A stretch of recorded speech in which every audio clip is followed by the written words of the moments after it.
Hay una frase muy conocida que dice, en casa de herrero, asadón de palo, ¿cierto?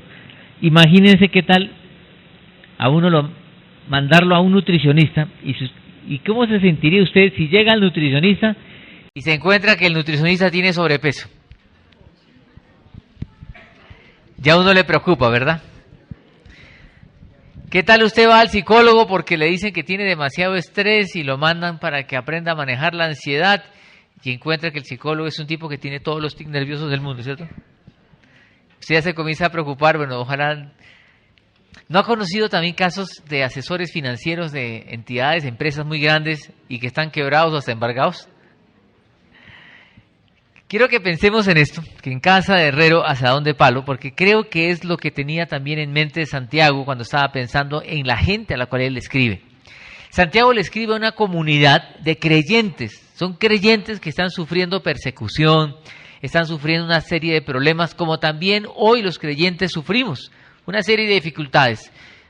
Las de ellos de pronto eran mucho más severas. Y esas preocupaciones dieron lugar a otros problemas que hemos venido hablando aquí durante los últimos meses en Santiago. Problemas como cuáles, ¿se acuerdan? ¿Qué problemas recuerdan que hablamos en la carta, en la iglesia a la cual Santiago, la comunidad que diga, no la iglesia, a la cual Santiago le escribe? Problemas como el manejo de la lengua, ¿se acuerdan? Gente que hablaba de más. Problemas como el favoritismo y la discriminación que había entre ellos. Problemas que estaban enfrentando también tentaciones.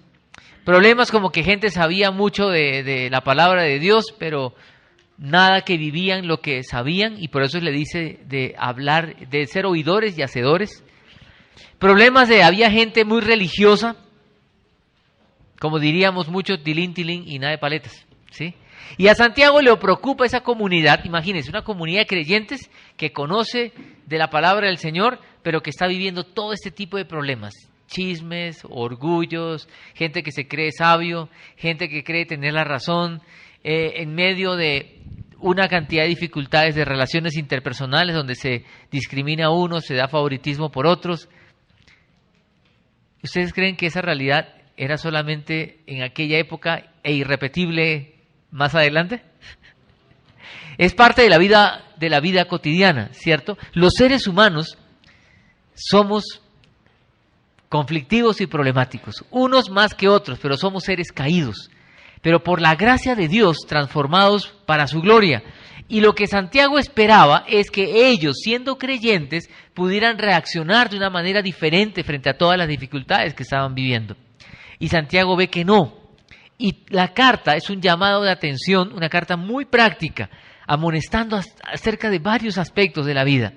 Y llega a este punto de la fe, donde a Santiago le preocupa, ¿ustedes tienen fe? Y vean lo que dice aquí en el versículo 14 del capítulo 2. Quiero que abra su Biblia, por favor. Santiago capítulo 2, versículo 14. ¿Qué dice allí? ¿Está conmigo? Dice, ¿cómo empieza? Hermanos míos. Le está hablando a creyentes. Y vean el afecto con que les habla. Hermanos míos. Él está expresando, abriendo el corazón, diciéndole, ustedes son hermanos en la fe. Entre los hermanos en la fe se estaban suscitando todos estos problemas. Dice, ¿de qué le sirve a uno alegar que tiene fe? ¿Sí qué? Si no tiene obras. ¿Acaso podrá salvarlo esa fe? Vale decir, ¿qué está diciendo Santiago?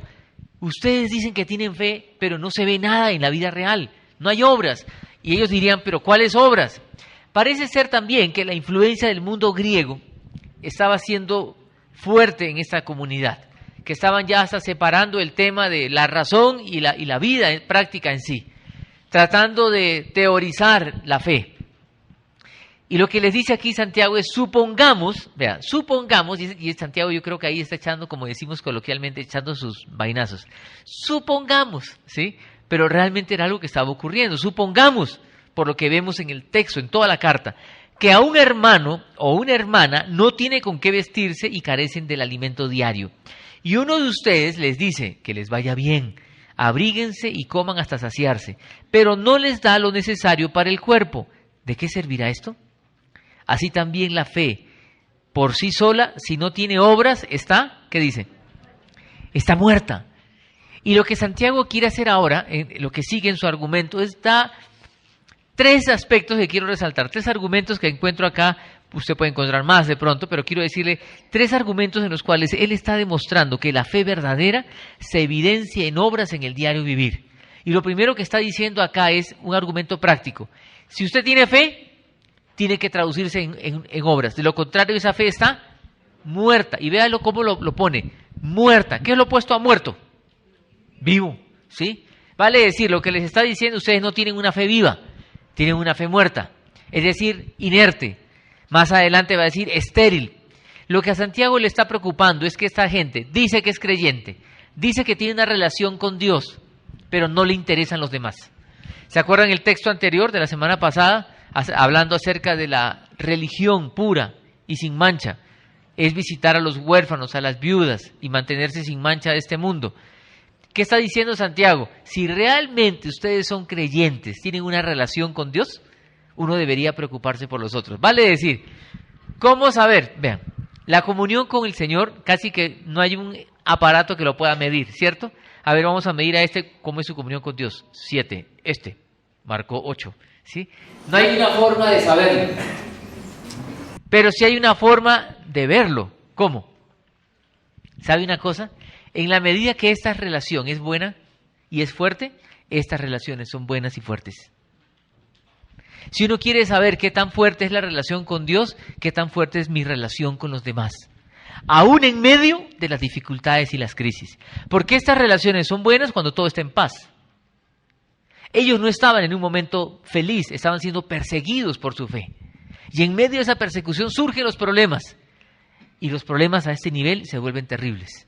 Y lo que Santiago está diciendo es, si ustedes tienen fe y tienen una relación con Dios, aquí las cosas deben ser también diferentes y no pueden ser iguales. Lo que a Santiago le preocupa en pocas palabras es, si ustedes son creyentes, no pueden vivir como los demás viven. Y creo que eso es relevante para esta época, porque mucha gente dice ser creyente, mucha gente está llenando iglesias, pero si realmente uno es creyente, uno no puede tener el mismo matrimonio que tiene aquel que no lo es. Uno no puede manejar sus finanzas igual a aquel que no lo es. Uno no puede manejar un noviazgo igual a aquel que no lo es. ¿Sí me explico? Es decir, la fe debe afectar la vida de tal manera que es una fe viva que alborota la vida. Y es lo que está diciendo aquí Santiago. Por eso debemos evaluar y pensar cómo mi fe está afectando todas las áreas de mi vida. Pero ¿sabe qué suele suceder? Que a veces nosotros nos acostumbramos a algo. Por ejemplo, ¿se ha dado cuenta? En la casa se pela la pared y queda un hueco ahí todo feo. Al principio usted lo ve y dice, cosa tan fea, ¿cierto? Después pasa el tiempo, y dígame si usted no se acostumbra a eso.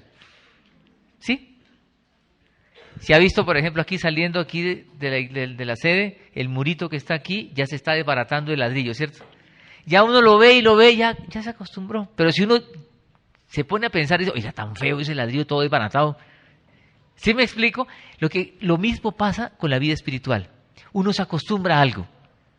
Y así es. ¿Y cuándo uno se da cuenta de ese hueco en la pared? ¿Cuándo? No, ¿cuándo se cae en cuenta de que eso está feo? Cuando llega a visita y le dice, oiga, sí, ahora tiene que ser una visita de confianza, porque si llega una visita que no es de confianza, ay, tan lindo el apartamento, ¿cierto? Pero si es una visita de amigo, de corazón, le va a decir, oiga hermano, arregle esa cosa tan fea, si hizo un poquito de pinturita y ya, ¿sí? Pero vean, cuando llega visita, cuando llega otro, y llega otro de confianza que le pueda decir las cosas. Es lo mismo con la vida espiritual. Cuando uno tiene algo en la vida, a lo cual uno se habitúa y se acostumbra, uno necesita de otro que se lo diga y que sea de autoridad espiritual y de confianza.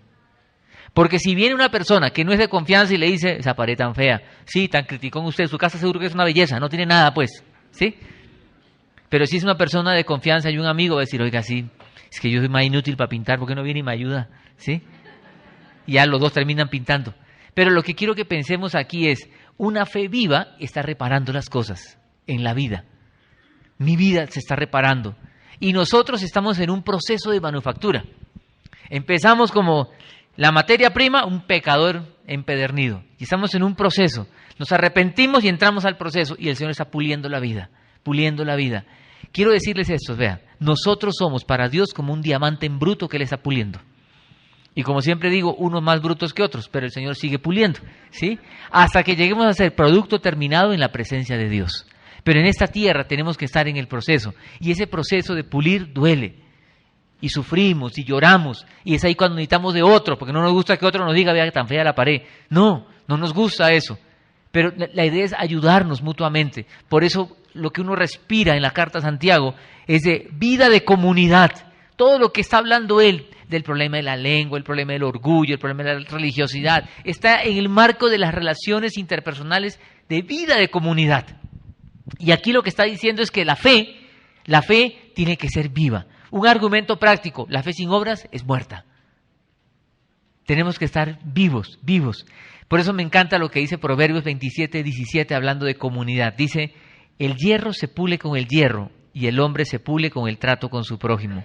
Y en la traducción del lenguaje actual dice, para afilar el hierro, la lima. Para ser mejor persona, el amigo. Y aquí lo que Santiago está haciendo es labor de amigo. Porque Santiago no les manda una carta para pasarles, como decimos también coloquialmente, dorarle la píldora. Ay, pobrecitos ustedes. Imagínense Santiago escribiéndole a gente que está sufriendo. ¿Cómo escribiría usted a alguien que está sufriendo? Yo le escribiría que el Señor los consuele, que el Señor los sostenga, que el Señor los fortalezca. ¿Sí o no? ¿Sí o no? Pero Santiago le dice, hermanos míos, si su fe no tiene obras, está muerta. ¿Qué diría? Si usted fuera el primer destinatario, ¿qué diría? No, pues al caído caerle, Santiago, ¿sí? Uno estoy sufriendo y más duro nos da. Lo que quiero que pensemos es que el verdadero amor es capaz de confrontar. Hermanos míos, con corazón, no está bien lo que ustedes están viviendo. Su fe, si es auténtica, se debe traducir en obras. No pueden ver a la gente sufrir y no hacer nada por él. Tiene que ver con confrontar. Lo que Santiago les está pidiendo es que hagan lo que él mismo está haciendo con ellos y los está corrigiendo. Pero hay algo más que me llama la atención en el texto. Dice, sin embargo, alguno dirá, tú tienes fe y yo tengo obras. Pues bien, muéstrame tu fe sin las obras y yo te mostraré la fe por mis obras. Ojo aquí, muchos han pensado a lo largo de la historia del cristianismo que este texto está en contradicción a Pablo, porque Pablo dice, por gracia ustedes son salvos, no por obras, para que nadie se gloríe. Y Santiago está diciendo aquí, si no tienes obras, tu fe es muerta. Por eso Martín Lutero, el reformador allá en 1517, dijo que esto era una carta de paja, cuestionando que cómo así que las obras. Pero si uno lee bien y entiende lo que Santiago está diciendo y lee a la luz del contexto de la Escritura, escúcheme aquí con mucha atención. El principio es este, uno es salvo por la fe, solo fe. Pero una verdadera salvación produce obras. Si mi salvación, esta salvación, no produce obras, yo debo dudar de mi salvación. En otras palabras, si mi salvación no produce obras, solo hay dos posibilidades. Como cuando uno siembra una mata, siembra una higuera, y no da higos, ¿qué posibilidades tenemos? Primero, que no sea higuera. Me vendieron un cactus, una sábila, ¿cierto? Eso no era semilla de higo, no es. Pero me dicen que sí es. Listo, si sí es, ¿qué otra posibilidad hay? Me preguntan, ¿dónde tiene usted la higuera? No, la tengo en el cuarto de San Alejo porque está vacío, entonces la puse ahí. Obviamente necesita luz, necesita agua, necesita fertilizantes. Está enferma la mata. Es lo mismo con el creyente. Si un creyente verdadero no produce obras, solo hay dos opciones. O no es, o qué. O está enfermo. Y lo que a Santiago le preocupa es esto, que se debe evidenciar en obras. Miren, y una de las primeras obras que creo que se debe evidenciar es en el arrepentimiento. Y es algo que llama mucho la atención, me llama mucho la atención en este tiempo. Cuando conocí a Jesús, hace ya muchos años, cuando era un peladito de 16 años, con mis amigos orábamos, buscábamos al Señor. Y como todo creyente, pecábamos. ¿Y usted qué cree en qué peca un joven de 15, 16, 17 años, creyente, amando al Señor, pero con las hormonas alborotadas? Llegábamos a las reuniones y orábamos y todo, y por ahí de pronto alguien venía con la cara triste. ¿Qué le pasó? ¿Y usted qué? y había el valor de confesar en la intimidad que de pronto alguien había visto pornografía, de pronto llegaba alguien a decir, y en ese tiempo la pornografía era más difícil acceder a ella que ahora, ¿cierto? Ahora es súper fácil, el celular, ¿sí? En aquel tiempo usted tenía que buscar el puesto de revistas, ¿se acuerdan? Acuérdense, ¿cierto? Pero llegaban los muchachos, llegábamos, ¿sí? Y decíamos, he pecado en esto, ¿sí? Uno decía, yo he pecado en lo otro. Recuerdo cuando esa época yo no tenía novia, y fue una época en que propuse no tener novia, porque mis amigos que tenían novia a veces llegaban y decían, oigan, no, oren por mí, y llorando algunos. ¿Qué pasó? ¿Qué pasó? Hable a ver, ¿sí? Y era que no, anoche estuve con mi novia, ¿qué tiene de malo eso? No, es que ahí dándonos besitos y de pronto y se les pasaba la mano en los cariñitos, ¿cierto? En caricias ya, obviamente, obscenas y pasadas. Pero él arrepentido que había estado acariciando a su novia más de la cuenta. Y venía pidiendo perdón y oración, porque no podía manejar sus instintos y sus impulsos. ¿Sabe qué pasa ahora? Que la gente lo puede hacer y a nadie se le mueve un solo pelo en la conciencia. Es más, si alguien viene confesando eso, ay, tambo, ya, ¿sí? Como si fuera una bobada. Lo que quiero que pensemos es que nos estamos acostumbrando a cosas que Dios no quiere. Porque en este mundo es así, es normal.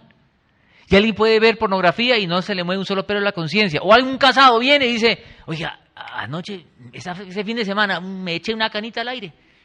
Pero eso está mal, ¿cierto? Sí, yo creo que ya no voy a hacer eso porque no quiero que mi esposa un día se entere. ¿Eso puede hacer un creyente y contarlo de esa manera? El verdadero creyente que peca, escúcheme con atención, todos pecamos, ¿sí? Porque somos pecadores. La semana pasada una persona me decía que lo pillaron mintiendo y falsificando documentos y todo, y le dijeron, eso es mentira.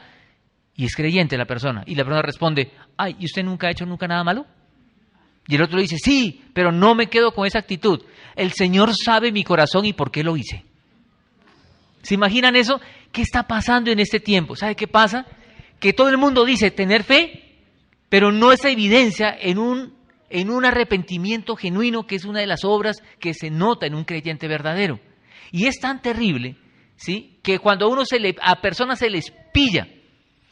Lo que yo recuerdo con cariño en la época que conocí al Señor, que la gente confesábamos nuestros pecados. Ahora toca pillarlos.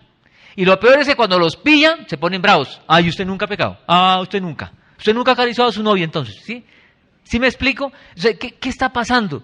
Este mundo, con sus principios y valores, está permeando la iglesia y estamos viviendo una fe muerta, que no se traduce en nada. El segundo argumento que encuentro es que hay una causa-efecto. Una fe verdadera produce un efecto, obras. Si no hay obras, entonces dudo del efecto. No hubo. Y tenemos que tener mucho cuidado con esto, porque aquí es una enseñanza fundamental la que Santiago está diciendo. Si soy creyente de verdad, debe haber una consecuencia. Se da. Un creyente de verdad no hay que decirle, sirva. Él quiere servir. La iglesia debería ser la iglesia de líderes, porque el Espíritu Santo nos mueve a eso. Si no es así, es porque o estoy muerto o estoy enfermo.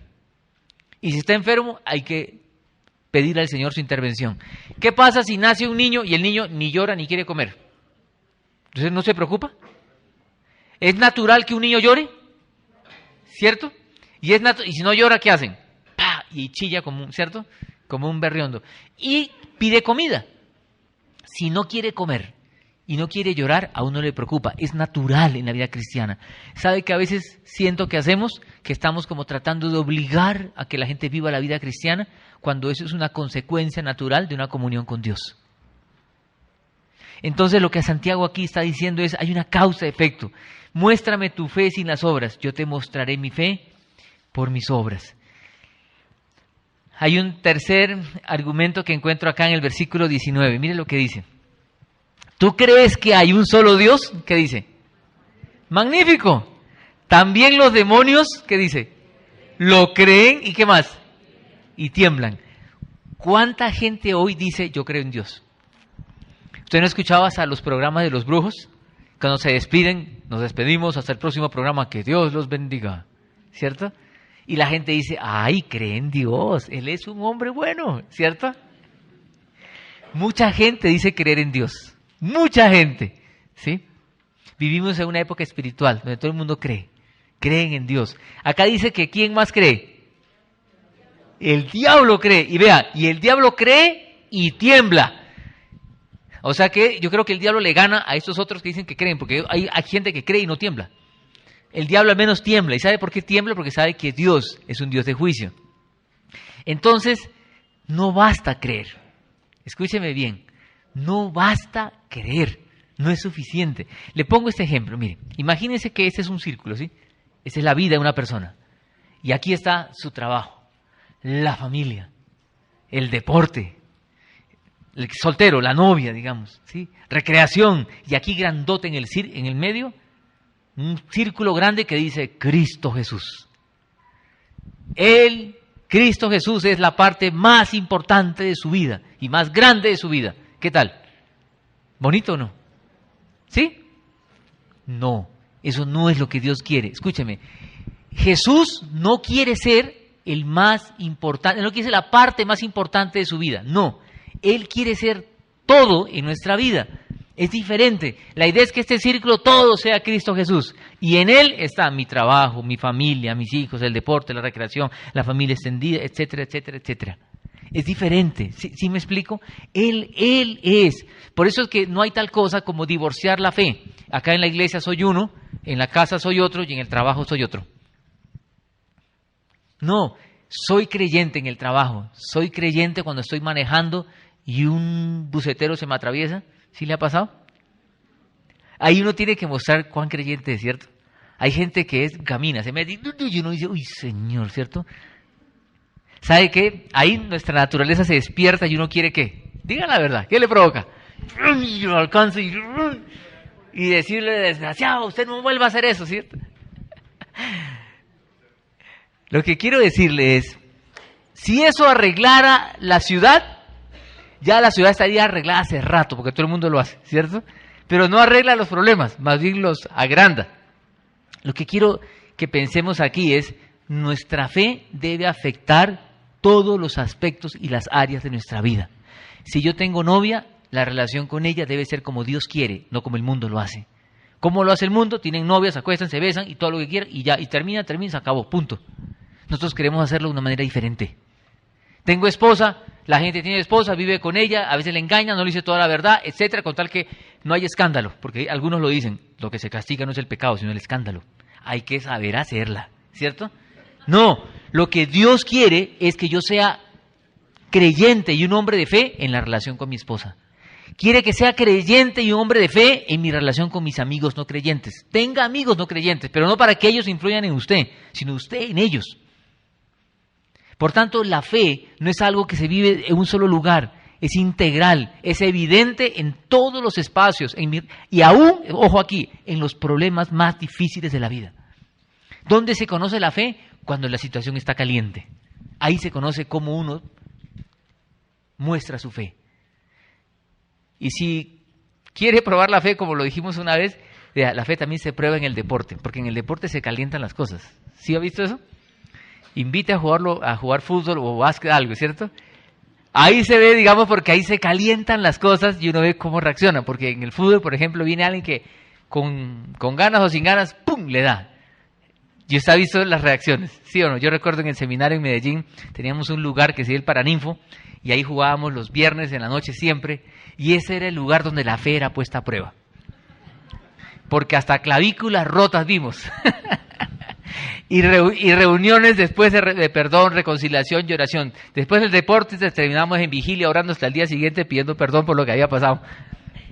Lo que quiero que pensemos es en las situaciones calientes de la vida, los problemas, los conflictos que siempre tenemos. Uno quisiera vivir una vida exenta de problemas, ¿o no? Sí, pero quiero decirle, los líos siempre van a estar. Uno anhela, Señor, ya salí de esto, viene otro. Y uno dice, ¿cuándo salgo? No, lo que el Señor quiere que en medio de los líos de la vida yo pueda evidenciar, ejercitar mi fe y, Señor, yo quiero verte obrar en esta situación. Y lo que la palabra dice aquí es, tú tienes fe, magnífico. Los demonios también creen y tiemblan. No basta creer. Tengo que entregarle la vida a Él. Tengo que experimentar el nuevo nacimiento al punto de que mi vida sea transformada. Por tanto, la fe se hace evidente, se nota. Y aquí surge la pregunta, ¿en qué aspectos de la vida cree usted que aún nos falta que esa fe actúe? Yo quisiera que cada uno piense en su vida, de pronto en sus finanzas, de pronto en el hogar, con su esposa, sus hijos, de pronto con la novia, el novio, con la familia extendida. ¿En qué aspecto?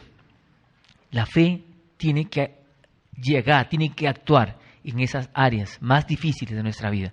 Hay gente que puede decir, yo tengo mal genio y siempre lo he tenido porque mi papá tenía mal genio y mi abuelo tenía mal genio. Eso es hereditario, es genético, ¿sí?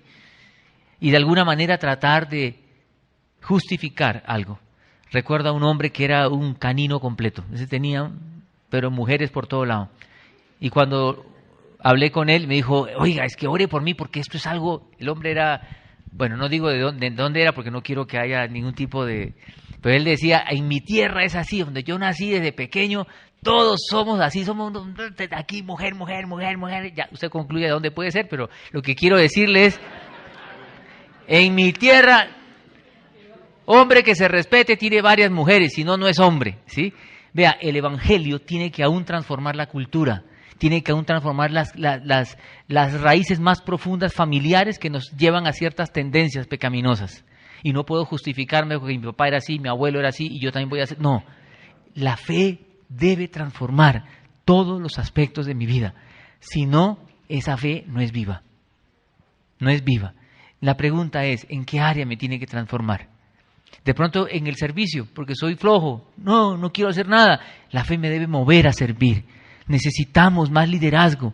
Necesitamos más pastores, más líderes, más ancianos, de todo. Más maestros de niños, más anfitriones. Pero ¿sabe qué? No es que tienen que ser, no, tiene que salir de uno. Es natural. ¿Qué hay que hacer? Afirmar nuestra fe en Cristo Jesús.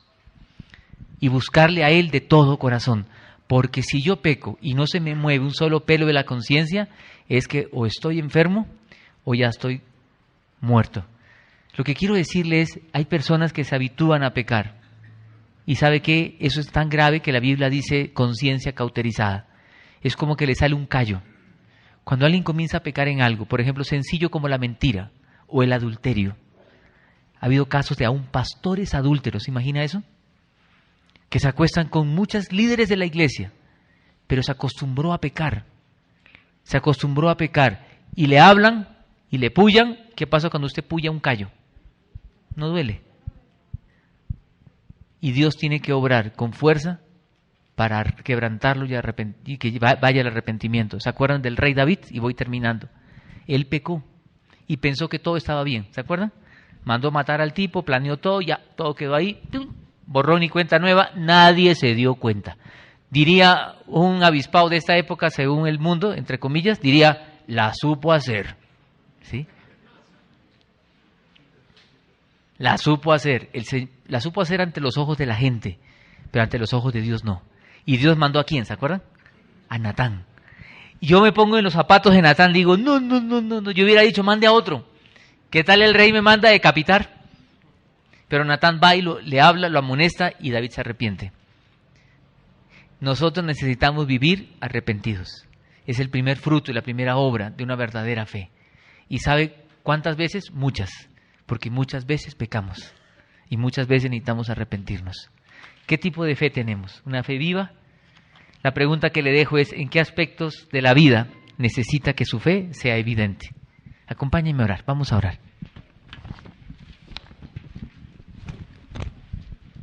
Señor Jesús, hemos puesto nuestra fe en ti. Somos hermanos en la fe, como aquellos a los cuales Santiago le escribió. Y también, Señor, tenemos dificultades en el diario vivir. También enfrentamos sufrimientos, dolores, quebrantos como a aquellos. Y también, Señor, surgen a veces entre nosotros dificultades difíciles de sortear, de enfrentar, de solucionar. Por eso, Señor, pensando en esta carta tan relevante para nuestro tiempo, queremos pedirte que nuestra fe sea tan viva y activa para arreglar los problemas matrimoniales, para arreglar los problemas de relaciones interpersonales en general, para arreglar el egoísmo, el orgullo, el mal genio, la tacañería, la mezquindad, la falta de perdón. Señor, la fe sea tan viva y tan activa, capaz de transformar el manejo de las finanzas el manejo de los conflictos, el manejo de los pensamientos y sentimientos. Señor, queremos ser creyentes cuya fe actúa en todos y en cada uno de los aspectos de nuestra vida. Señor, venimos ante ti a decirte, obra poderosamente en nosotros. Queremos que se haga evidente lo que somos, para la gloria de tu nombre. Señor, que la gente pueda ver la diferencia que hay adentro del corazón, porque tú obras en nosotros. Señor, y en aquellas áreas donde no nos damos cuenta, Señor, por favor, por tu Espíritu Santo, revélate a nosotros y haznos caer en cuenta de esas manchas en la pared. Y usa a otras personas, Señor, para que nos hagan caer en cuenta de esto, para que nuestra vida, Señor, siempre siga en ese proceso de manufactura, de ser pulida a tu imagen y a tu semejanza. Señor, estamos en tus manos y estamos aquí orando delante de ti. Yo le pido que sigamos en oración, por favor, sigamos orando y aprovechemos estos instantes para orar al Señor. Hagamos de este momento un momento de búsqueda incesante del Señor, evaluando nuestra vida a la luz de su palabra, la que hemos expuesto en esta tarde. Si hay algo que el Señor nos está diciendo, digámosle, Señor, perdóname por eso.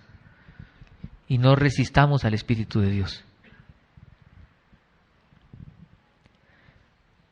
Señor, te pido que pongas tu mano sobre cada uno de nosotros y nos muevas al arrepentimiento,